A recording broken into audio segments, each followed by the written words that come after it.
Gary, this is a 39 Caddy. This is a monster. This is a big green. It's a big car. Big green machine. What body is this? What? This is a 39 60 special. They called it a 6019 SA. The SA refers to the sunroof. Oh, okay. Yeah, man, that is a monster. Right. Now, how long have you had this? I bought this car in '99. And was she redone then? The body work was pretty well done, but the engine and drivetrain and all that's had to come out of it. We've had to redo all that. Where'd you find it? I found it north of Chicago. We looked for it. My son and I looked for a car like this for quite a while.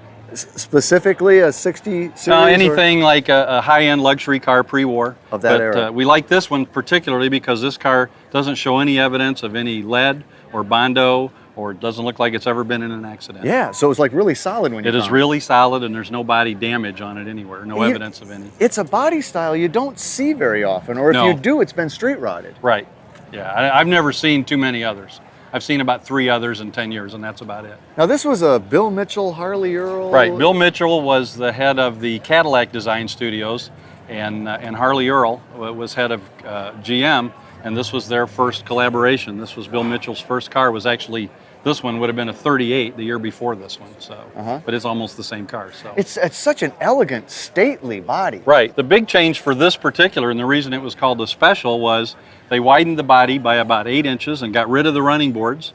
And then notice the window moldings, they called this their turret top, and they got rid of the thick door frames. And so it really opened the car up and made it... Man, dual side mounts? Dual side mounts. You got to remember, the roads weren't very good in 39, and the tires weren't much better. And man, talk about opening the car up. That sunroof is amazing. It's a big sunroof, and it's a big car. You got a lot of room in it to sit. It sits 6 people very comfortably. Man, and your dash is so Art Deco. Oh yeah, it really is. Well, it's typical for the period, for the 30s.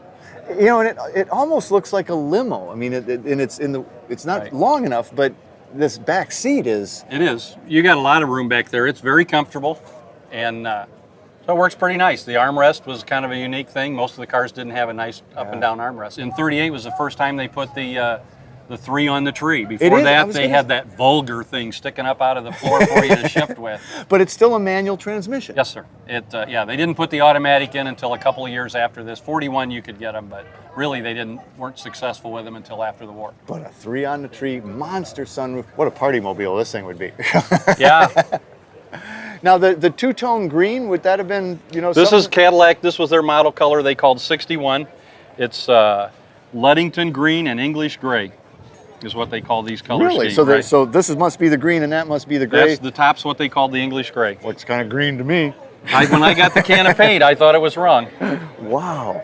And that little bit of pinstriping, that would have been? Right, that was normal. That also? was how they separated the two. And the exposed hinges. Yeah, again, I mean, even with the hinges, so Art Deco. Right, exactly. And it says V8. V8, that's right. They had a V8 in all of their cars except for the 90 series, which had a V16. Right. Let's have a look at that baby. Okay. Yeah, I love the hood opener. Yeah, me too. There she is, the flathead Caddy, but I guess it's not a flathead. Well, Cadillac called it an L head, which is a little more descriptive of the combustion chamber shape.